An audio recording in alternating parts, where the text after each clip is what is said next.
बातमी कोकणवासियांसाठी आता गणेश उत्सवाची भेट देण्यात आली आहे। वांद्रे मडगाव एक्सप्रेस आठवड्यातून दोनदा धावणार आहे। पियुष गोयल, अश्विनी वैष्णव यांनी हिरवा झेंडा दाखवलाय। गणेश उत्सवासाठी कोकणामध्ये जाणाऱ्यांसाठी चाकरमान्यांची लगबग सुरू झाली आहे आणि या काळामध्ये रेल्वेचे कन्फर्म तिकीट मिळणं खूप कठीण असतं। मात्र आता रेल्वे प्रशासनानं चाकरमान्यांना मोठा दिलासा दिलाय।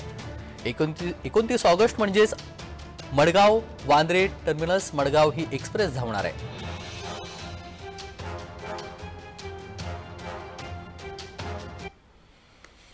पियुष गोयल यांनी काय प्रतिक्रिया दिलेली आहे पाहूयात। सिर्फ ये मांगा गया था कि गणपति के समय सिर्फ आपकी इतनी मांग की कि गणपति के समय ये ट्रेन लोगों को लेने के लिए सीएसटी जाना पड़ता है, दादर जाना पड़ता है, ट्रेन बदलनी पड़ती है, घंटों खराब होते हैं, बुकिंग मिलती नहीं है। तो गणपति के समय वेस्टर्न रेलवे से ट्रेन पनवेल वसई होते हुए सीधा कोलकाता जाए, यही बात की आप सबकी।